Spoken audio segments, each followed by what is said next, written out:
Hey again everyone, and welcome back to another video in which we are reading Technical Virgin, How Far Is Too Far by Hayley DiMarco. I've just finished filming the first part of this in which we learn that apparently if you have sex you will age and get wrinkles and stuff, apparently. Oral sex is only for women to do to men because they are literal prostitutes and something you're a slave. Yeah, tons of other really bad and factually incorrect information. As always, we are talking about this because I hate misinformation being spread to young and impressionable people, and I want to correct it, I want to talk about it, I want to try and empower some young people. This is an unplanned, unscripted video, so I have read a little bit into this chapter, but not too far. I don't have anything planned, and after this chapter, it's all brand new to me, and I've not read any of it yet, so you're going to be getting my first impressions. If you've not seen part one, please head over and watch that now. It'll be linked down in the description below. As always, I would love to hear your thoughts about anything I'm talking about in the video, so please drop some comments down below. Tell me your favourite and least favourite bits of this book. Tell me if you think any of the advice is actually good. Tell me about your experiences if you had to read this or anything like it when you were growing up. I love to hear your stories, and I read all your comments, so please head down to the comments and do that. Finally, a little bit of shameless self-promotion before we jump into the meat of this book, and that is because we are talking about lots of things all to do with sex and the body and education. Chances are this video is going to be demonetized by YouTube because irresponsible behavior is okay, educating young people is not. So if you can, obviously don't feel any pressure at all, but if you can and want to help support my channel, help keep a roof over my head and help keep me making these kinds of videos, I would love it if you could head on over to Patreon or PayPal or even my merch store at Teespring and just help support me in any way you can. Every little helps, but obviously no pressure. Put yourselves first, make sure you're looking after yourselves and your family, and stay safe and happy, but thank you to anyone who can. Anyway, let's read this. Chapter 4 is titled Female Porn and You. And you might be thinking, there's specific porn made for women? Like, is this a category? Or... That's what I was thinking. No. This, of course, opens up with some pretty generic old stereotypes about girls. I think the best part about a relationship with a guy is the romance. Don't you? Yes, because all girls want romance and Prince Charming. We all hate sex and we only like love. You will notice this as we go throughout the book. It is full of these stereotypes, and it is full of heteronormativity as well. This idea that women only want love from men and men only want sex from women. It completely forgets about same-sex partnerships. It forgets about transgender people and non-binary people. It forgets about asexuals and aromantics. And it's very, very important to talk about them in all conversations around sex and make sure that people understand that it is completely normal. Same with things like polyamory and polygamy. It's important to talk about them as options for people, essentially. So that's just another note as well. Just because I might not mention one or all of those groups in every point that we cover, please don't think I'm purposely leaving them out or forgetting them. Every kind of gender and sexuality and lifestyle like that is completely valid and normal and worth talking about and discussing. It's just I don't quite have time to cover every single possibility, if that makes sense. Again, then she goes on and on about how you know, women love chick flicks and romance novels and blah, blah, blah. And she's going on about how she used to love watching chick flicks, right? And she's like, I was dreaming about some fictional character on the big screen. My mouth was watering. I wanted what the leading lady had with him. I was starting to feel a little depressed because I'll never find a guy like that. One who rescues me from the Russians and sweeps me away to a romantic cabin in a much-needed restful and dreamy weekend. Chick flicks and romance novels. Female porn. They do the same things to us that porn does to guys. Only they play on that part of love that we crave. Not all the physical stuff, but the romance. Being chased, wooed, showered with gifts, looking longingly into each other's eyes. Long, slow kisses. Holding hands, skating in Central Park, wrestling in the grass, tickle fights. All the things we dream of are put on screen in the montage created by directors and producers who really get the female psyche. It's female porn.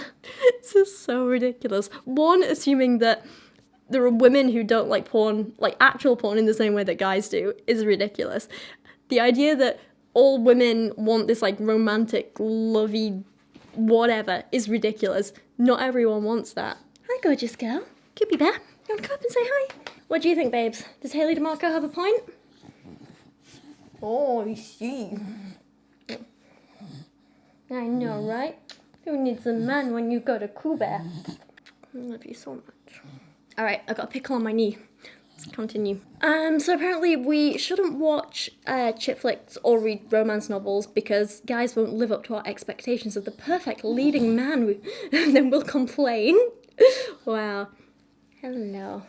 Ooh, if they seem to have mastered the romance stuff, then it's for one reason and one reason only. To get you into bed. Yeah, because men apparently don't like romance. No, not at all. Men don't have feelings. Men don't have emotions. They're just fueled by their penis. Led by their penis.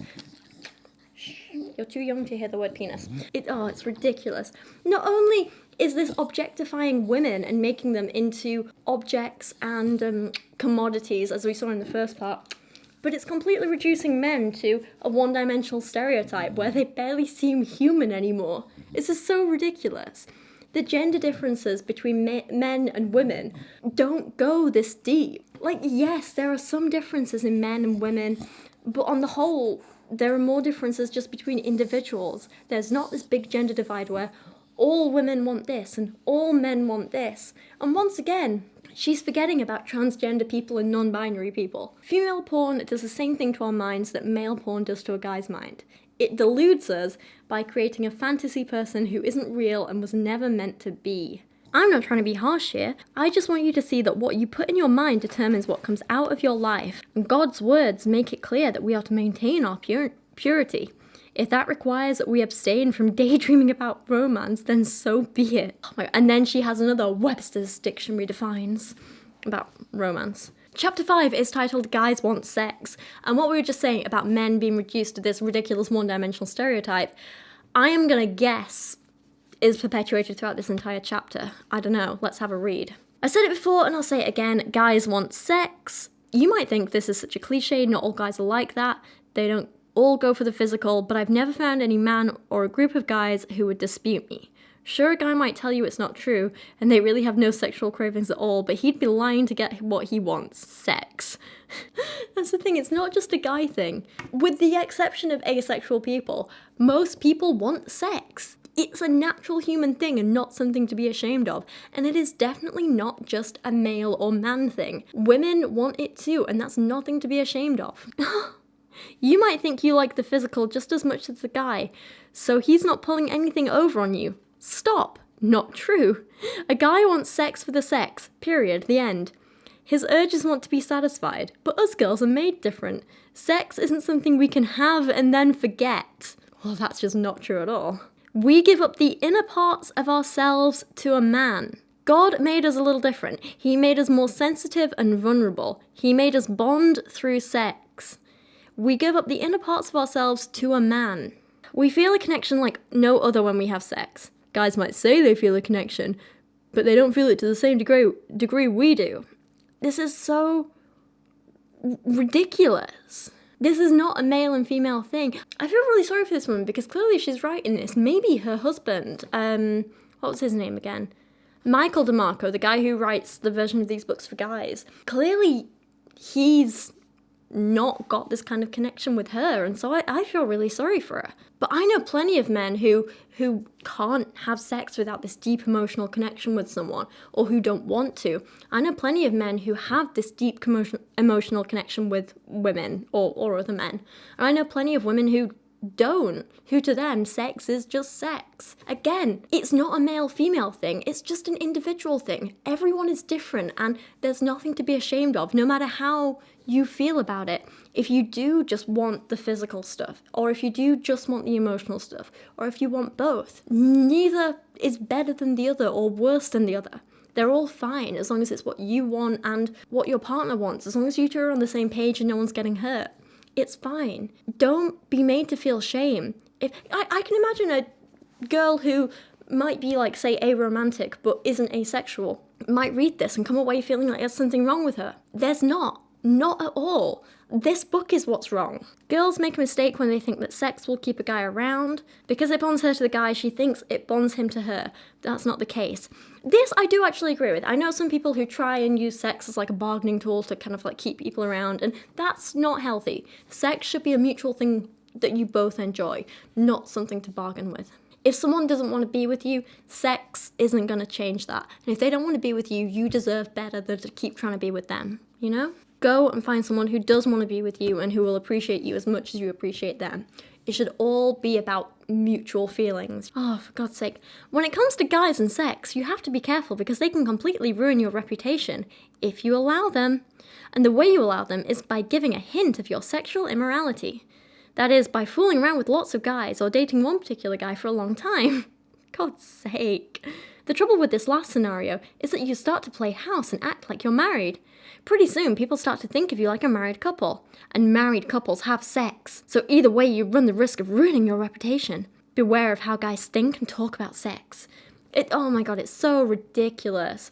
There's such emphasis here on reputation and what other people think and doing things to make sure that other people don't think the worst of you. Like having sex is the worst thing in the world that you can do. It's ridiculous. It's like, as I said in my last video, I don't ever talk about my own specific experiences on this channel because it doesn't matter. It doesn't matter if I've been with no guys or one guy or 100 guys. It's all the same. It doesn't change who I am or what I say. And I could give you a number or stories or tell you this and this, and it wouldn't matter because, let's be honest, no one else's opinion matters. I don't care if someone thinks I've been with too many or too few or the wrong people or the right people or whatever. What matters is that I am very happy and comfortable and I have no regrets and I love my life and, you know, the experiences I've had in that way. That's what's important, and that's what I want to encourage in everyone else. Obviously, some people will talk and judge, but that's their problem. What should be your priority is looking after yourself. Chapter 6 is called Losing Your Emotional Virginity. If you're a romantic, then this chapter is for you. As girls, we bond by talking. We get closer and closer the more we share our feelings and innermost thoughts. It's just how we are. First of all, let's get one thing's clear. Guys are not like girls. They do not bond by talking. They bond by shooting hoops, playing a video game, or watching the Super Bowl, none of which involves talking.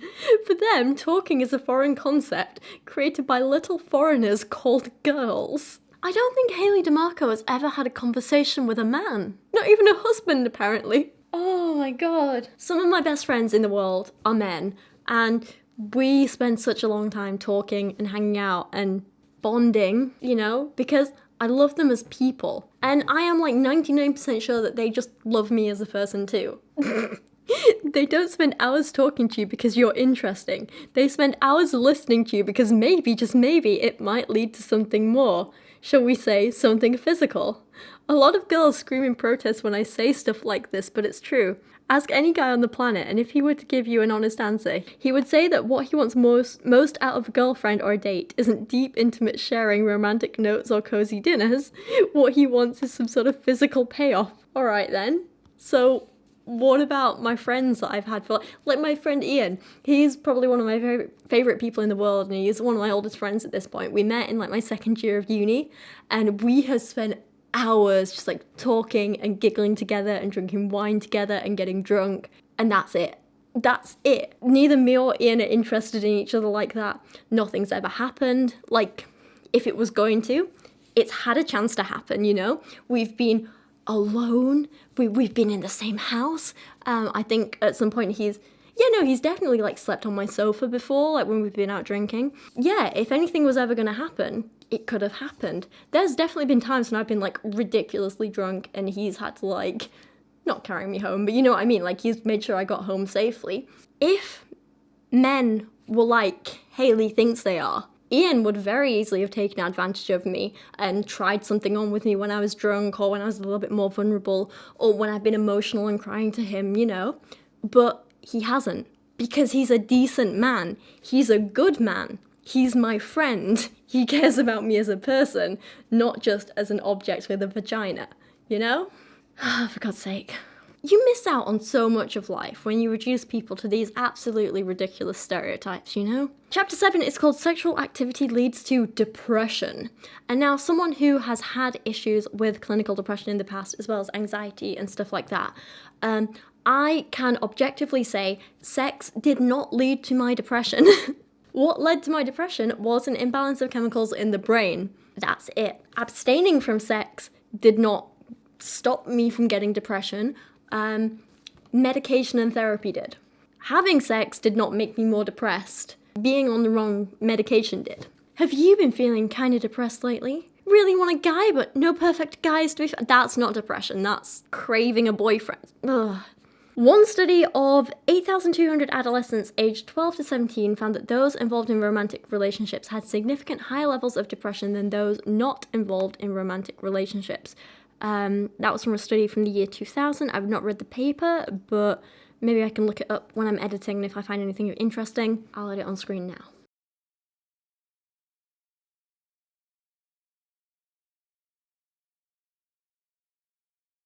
Did you know that suicide is the third leading cause of death for teenagers? Okay, but what does that have to do with sex?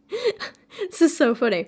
So each of these things she's just said have references, right, to an academic paper. And then she says, the truth is that most of the depression that leads to these awful thoughts comes from relationships. No source. Statistics are proving that if you're in a romantic relationship, you are more likely to be depressed than those who aren't in one. So I'm not sure how much I believe this. She's just making claims without anything to back them up.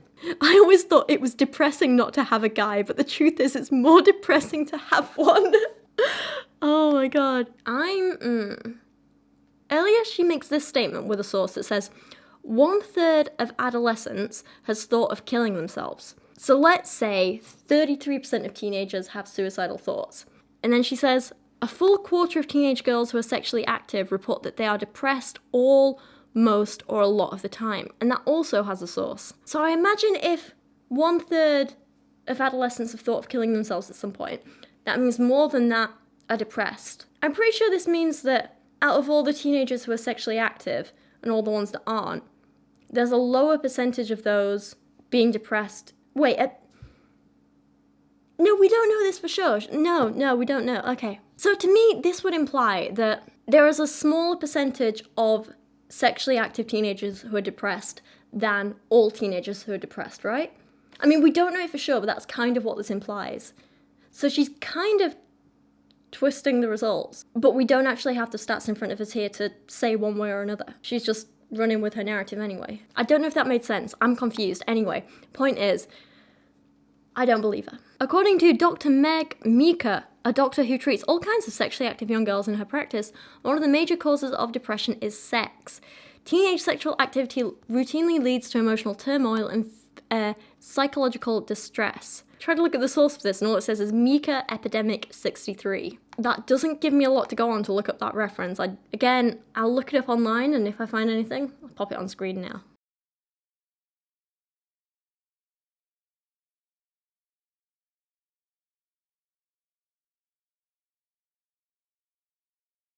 Thing is though, even if this is the case, we have to consider the fact that maybe this is because, again, teenagers aren't getting the education they need about sex to make informed decisions, like not properly informed decisions. If a teenager feels pressured into doing something sexually and then regrets it because she hasn't had the confidence, or he, or they, because they haven't had the confidence to say no or think about it properly, or maybe they've done something sexually and now they're being shamed by people in their family or community or whatever, then I can understand why that would lead to depression. But I don't see any evidence of a direct link between sexual activity and depression. I don't. If anything, some papers I've read, I mean, I haven't read anything specifically about teenagers, but in adults I've read that, the hormones and neurotransmitters that are released during sexual activity can actually help with things like depression and make you feel a lot better. But I don't know. Oh my god, exactly. Yeah, she just proved my point. I know that when I was in high school, even though I didn't go all the way, I still knew that what I was doing was wrong, and deep down I felt kind of yucky. I worried about my mum finding out. I felt bad that it was something I had to hide. I wondered if the guy would leave me and go fool around with the next girl. It just left too many open-ended questions. There you go. The issue isn't with sex causing depression. It's to do with the shame and guilt around it that causes those feelings. Hello, Cuba. You get a pickle in the background. And then blah, blah, blah. Apparently breakups make you sad. You don't say. And then she talks about how you risk getting STDs. Again, I think that can be reduced greatly by just being careful, being responsible, and good education. I know plenty of people who have been incredibly sexually active with a large number of people and never had an STD because they're safe and they're careful and responsible. And even when they have had an STD, it's very easy to get it checked and treated if you're safe and responsible. Yes?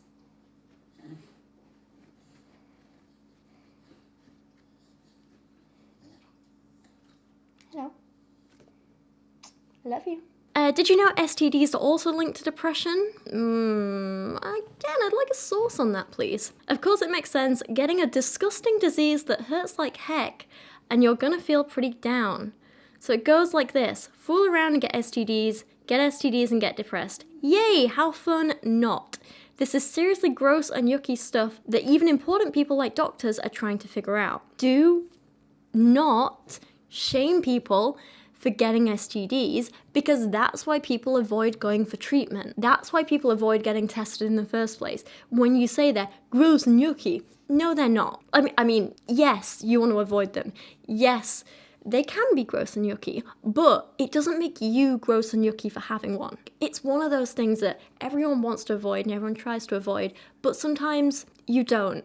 And it's okay to go get tested. It's okay to go get treated. Don't feel ashamed about taking responsibility for your body by getting tested, by getting treated. That's a wonderful, fantastic, brave, and mature thing you're doing, not something to feel ashamed of. Plus, you have to remember that not all STDs are gross and yucky and hurt like heck. Some of them are completely invisible. Some of them are asymptomatic, so you might not even realize you have one. That's why it's really, really important, if you are at all sexually active, even if it is just oral sex or whatever, to go and get tested. And don't feel gross and yucky like this person says. It's a fantastic, mature thing you're doing by taking responsibility for your body, and you should never feel ashamed of that. I know I've repeated that a couple of times now, but it's so important to drive home. Sex is so spiritual. A lot of people talk about sex as a spiritual experience, and it is. It can be, but it doesn't have to be. Again, it depends on the individual and what you're looking for and what your partner's looking for as well. Apparently, if you give in to having sex, you'll end up depressed not only emotionally, but also spiritually. Deep down, you know you've disobeyed God. I just want to stop with the sex equals shame thing. It's not helpful to anyone. Anyway, my camera battery is about to die. If you would like to see the next part of this book, please let me know down in the comments and we will carry on from here. But for now, thank you so much for watching today. I appreciate you guys so much, and I will see you again very, very soon.